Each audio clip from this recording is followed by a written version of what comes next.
The biting New York wind whipped around young Marcus's thin jacket as he huddled outside Manny's auto repair. Inside, the rhythmic clang of wrenches and the growl of engines usually filled him with a sense of pride, a connection to his father's honest labor. Today, however, a heavy silence hung in the air, thicker than the exhaust fumes that lingered around the shop. Inside, Marcus's father, Manny, was facing the owner, a pasty man who reeked of cheap cigarettes. Manny's auto repair meant a good income for Marcus and his dad. The same owner said, "Look, if you don't like it, you know where the door is." Marcus pressed his ear against the grimy window, straining to hear. The owner then shouted, "This shop is not for you." Marcus didn't understand the words, but he understood the tone of the man, dismissive, cold. But with a tear rolling down his face, he vowed to himself that the pain that his dad has faced, he vowed he will make justice of his father and what happened. Today, he thought, changes. It left an indelible mark on Marcus and would shape every choice he made and a new path ahead. The gleaming facade of Luxury Lane Motors assaulted Marcus's senses as he idled his well-worn Jeep Wrangler in the back parking lot. This wasn't Manny's auto repair. This was curated opulence, polished chrome, and the scent of new leather, the fruits of years of careful business acquisitions. Marcus, now known as Darrell and disguised in worn jeans, a plain gray hoodie and sneakers, stepped out, his gaze sweeping over the manicured landscape. This wasn't about ego. This wasn't about indulging in the high-end machines that lined the lot. This was a test, a gauntlet laid down by the ghosts of his past. Every fiber of his being recoiled against the memory of his father's humiliation at Manny's. The man knew what made Manny's engine run, and he was treated so badly. He bought Luxury Lane to change that. He wanted to find the people who reminded him of the owner, the ones who looked down at him, and the ones who were kind. He pulled the hood on his eyes, stepped from his car, and walked toward the gleaming doors. The automatic doors hissed open, releasing a wave of icy air-conditioned air, and the hushed hum of hushed conversations that made him feel even colder than when he first stepped out of the car. Darrell pushed through, scanning the showroom floor. Rows of sleek sports cars sat like gleaming predators under the spotlight, their price tags practically shouting exclusivity. He was in for it. A young man, barely out of his 20s, with a bright smile and eager eyes, began to step forward, extending a hand in greeting. But before he could reach Darrell, a sharp voice cut through the air. "Ethan, front desk duty?" Now, a woman with severely styled hair and a power suit, a sales manager by the looks of her, beckoned him away with a flick of her wrist. Ethan, looking chagrined, cast a fleeting glance at Darrell and quietly retreated to the reception area. The manager, however, didn't acknowledge Darrell's presence, instead turning to oversee a well-dressed couple examining a top-of-the-line sedan. The silence was louder than the hum. Darrell continued to wander aimlessly between the cars, feeling the weight of unseen eyes. Finally, the sharply dressed woman from before, Victoria, detached herself from her wealthy clients and strode toward him. Her smile was precise, almost clinical. "Can I help you, sir?" she asked, her tone carefully neutral. As she spoke, her phone buzzed in her pocket. She glanced down at the screen, a fleeting expression of something akin to anxiety crossing her face before she composed herself. She saw that her manager had texted her saying, "Remember, class, keep the place classy." "Just browsing," Darrell replied, returning her gaze steadily. Victoria's smile tightened. "Of course. We pride ourselves on catering to a very specific clientele here at Luxury Lane Motors. Are you looking for anything in particular today, sir?" she added, but her eyes are on the floor. "It's all about the money. That's all the boss wants." "Perhaps," Victoria continued, her voice laced with a subtle condescension that Darrell found increasingly familiar. "Our pre-owned selection might be a better fit for your needs." She gestured towards a distant corner of the showroom, where a few older models sat, looking almost apologetic in their diminished luster. "They offer excellent value and reliability, of course, and are very popular with a different segment of our clientele." She paused, as if searching for a less offensive way to phrase it. "The higher-ups have been stressing that we need to keep image on point," she said, now shifting and looking nervous. "It messed with the feng shui, you know. Our targets are high." Darrell's jaw tightened. "So, you're saying I don't look the part?" The injustice burned, a familiar echo of his father's struggles. Is that the sales strategy now? Judge a book by its cover and push customers to the discount rack? Darrell's pointed question hung in the air. Victoria's professional facade cracked, replaced by a flicker of irritation. Sir, I'm simply trying to be efficient. My time is valuable, and frankly, so is yours. She took a step closer, lowering her voice as if sharing a secret. Look, I'm not trying to insult you, but Luxury Lane caters to a specific. If you are serious about purchasing a vehicle, I'm happy to show you what we have that in your price range. Her tone implied that price range was the only qualifier she deemed relevant. All right, Victoria, Darrell said, his voice hardening slightly. Forget the pre-owned lot. Forget what you think I can afford. Show me what you got. Show me the best this place has to offer, just for fun. Indulge me. He wanted to see if she would be able to actually look past the outside and learn what type of car, rather than who was buying it. All right. Victoria sighed as if Darrell were a particularly tiresome child. I have a client due any minute, but if you are willing to wait, I can show you a new model after. Let me grab a file. Feigning interest in a nearby convertible, Darrell watched as Victoria disappeared into a door marked staff only. He waited for a few moments, then casually sauntered over, feigning a need to adjust his jacket as he leaned against the wall beside the door. With a sly glance, he confirmed that the door was only slightly ajar. It was. He nudged it open a bit, slipped inside the room. His car.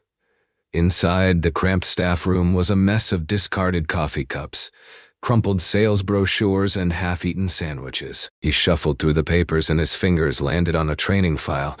What was scratched on the bottom made his skin crawl. He didn't care to find anything.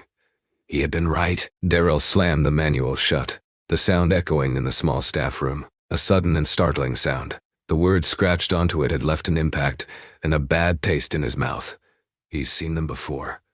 These people won't change. They'll do everything they can to keep their people in and strangers out. As he exited the room, Victoria was waiting for him. Well, is there a problem, sir? I told you, I can show you to a car. You know what, Victoria? I think I've seen enough, Darrell said, his tone hardening. I don't think I want to buy a car, you know. Especially if what's written down there in the file is the rule book. He began to walk towards the entrance of the dealership. As he passed Ethan, who he tried to speak to earlier, Ethan gave him a brief nod of empathy. It made Darrell more sad than angry. Are you saying you aren't going to buy a car? Victoria said. Because if so, then I may need to have you removed from the premises. You are causing a scene. Victoria's threat hung in the air, a blatant display of prejudice that Darrell couldn't ignore.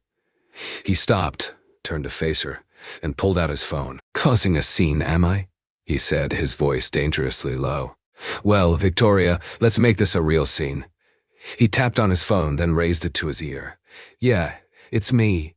Listen, can you do me a favor? I want to stream all the security footage from the last hour to the showroom displays. Every screen, everything, no audio needed. Can you do that? He paused, listening for a moment. Great, thanks. He ended the call and tucked the phone back into his pocket, a grim satisfaction spreading across his face. Victoria stared at him, her carefully constructed composure finally beginning to crumble as a montage of his experiences. The side-eye, now played on all of the showrooms for everyone to see.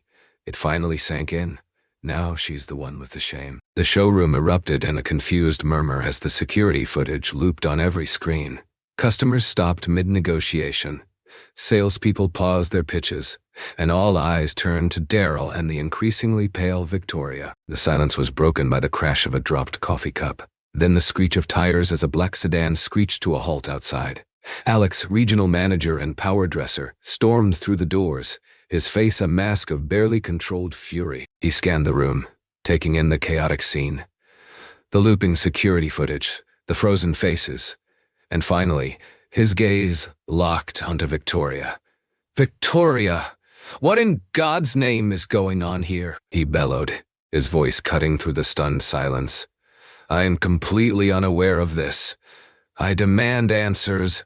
Now! Alex then took a side glance at Darrell, completely confused as what was going on, what he was going to do to get himself out of this situation. This was the last thing that he would ever expect in Luxury Lane Motor. "All right, everyone, conference room," Darrell announced, his voice cutting through Alex's sputtering protests. "Now, we're going to have a little transparency meeting. I think we all need to understand the culture we're fostering here." Alex, his face still flushed with anger, attempted to regain control. "This is completely inappropriate, Mer," he began, then trailed off, realizing he didn't even know Darrell's name. "Carter," Darrell supplied smoothly. "Marcus Carter, and, as of last month, the owner of Luxury Lane Motors." A collective gasp swept through the showroom. Even Alex's carefully constructed facade of authority wavered. "But I've never heard," he stammered. "That's the point, Alex," Darrell said, his gaze sweeping over the stunned faces of the employees. "Let's talk about what you haven't heard, and what everyone has been experiencing." The conference room was thick with tension. Darrell surveyed the assembled employees, their faces a mixture of shock, fear, and morbid curiosity. Alex sat rigid at the head of the table, radiating barely contained fury. "I'm not here to publicly humiliate anyone," Darrell began, his voice calm but firm. "But I am here to make it clear that things need to change. Starting with a public acknowledgement of what happened today." He turned to Victoria, who sat slumped in her chair, her face buried in her hands.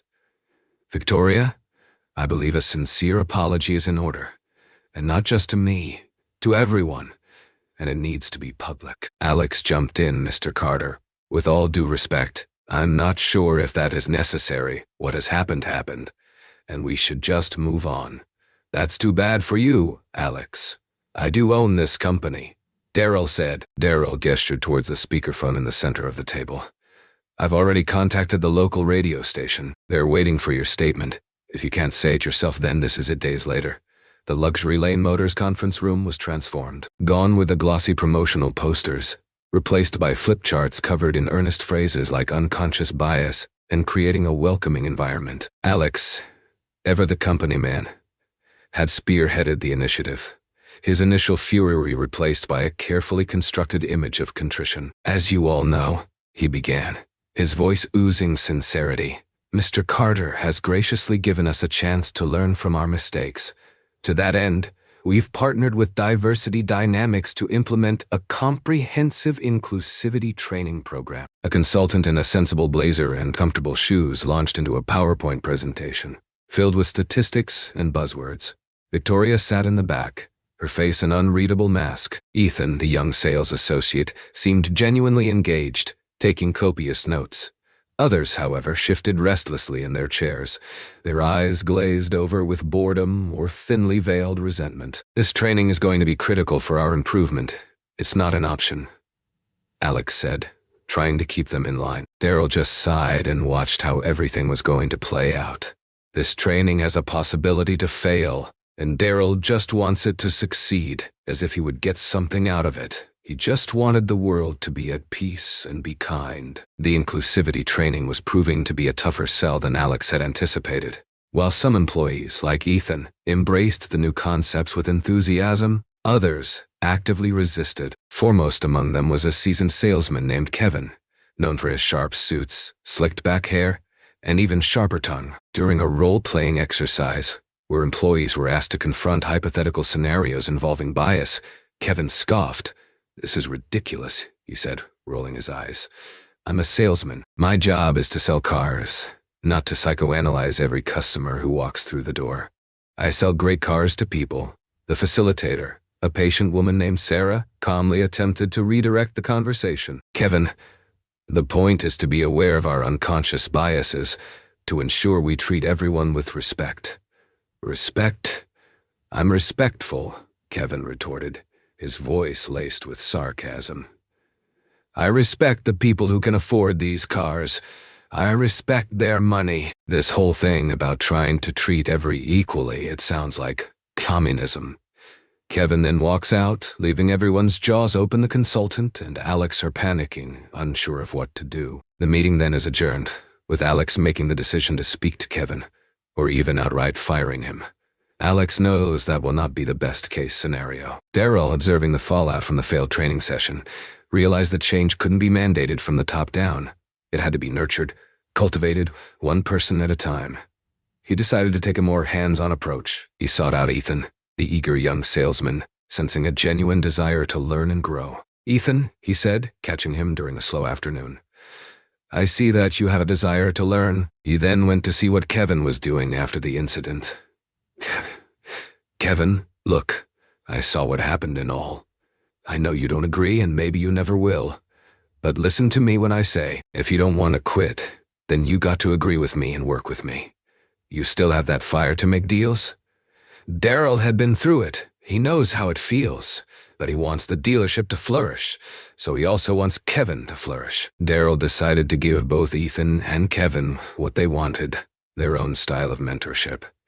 "Ethan, I want you to be a leader, to be like your father, to mentor Kevin, teach him what you know." He then told Kevin that if he respects the money, then he should respect the people. Both of them did, and both of them took his advice. The weeks following the training and Darrell's mentorship efforts were a period of uneasy transition. Victoria, humbled and remorseful, threw herself into her work, actively challenging her own biases and mentoring younger female employees. However, the damage was done. Her reputation within the company had suffered, and she felt the weight of Alex's lingering disapproval. Alex, ever the pragmatist, focused on the bottom line, touting the diversity initiatives as a marketing opportunity. He made sure to issue his own remarks, and would even push back when he saw problems. But his heart wasn't in it. He wanted to maintain his position but was still at odds with how Darrell ran things. He often came across as insincere, ticking boxes rather than embracing genuine change. Darrell saw through the facade, recognizing that true transformation required more than just lip service. However, he gave Alex the space needed to grow into the position and be an effective manager. A year had passed since Darrell Carter had walked into Luxury Lane Motors, disguised in jeans and a hoodie, exposing the underbelly of bias that had festered beneath its gleaming surface. The showroom looked much the same: gleaming cars, polished floors, but the atmosphere was subtly different. Ethan, now a rising star in the sales team, greeted customers with genuine warmth, regardless of their attire or background. He had become a mentor to new recruits, instilling a culture of respect and empathy. He was a leader and respected by all those around him. Kevin, still selling cars with his characteristic intensity, had mellowed slightly. While he would never be mistaken for a social justice warrior, he treated all customers with a newfound professionalism, recognizing that good business meant treating everyone with dignity. Victoria had found a new passion, which was teaching the next coming gen what to do. Victoria could lead them with her experience and to guide them as well. Alex remained in his managerial position, but had mellowed out. He realized that what he had thought was a reflection of his fear of change. What would things look like and it changed the landscape of the company, for better or for worse? Luxury Lane Motors wasn't perfect. Biases still surfaced, missteps still occurred, but the culture had shifted. The employees were now trained and always ready to make a customer happy. They all learned from it, but the biggest that they all did was look at how things were with other shops and how they all have the same problem. It was all a good learning lesson. What was a mistake was turned into a new and better beginning. Luxury Lane Motors, beyond the surface, offers potent life lessons applicable far beyond the showroom floor. First, challenge your own biases. Victoria's story reminds us that preconceived notions can blind us to potential and value. Take time for self-reflection. Ask yourself what unconscious biases you hold and actively seek to dismantle them. Second, embrace mentorship and guide others. Ethan and Darrell's actions demonstrate the power of mentorship in transforming lives and fostering positive change. Share your experiences, offer guidance, and create a supportive environment for growth.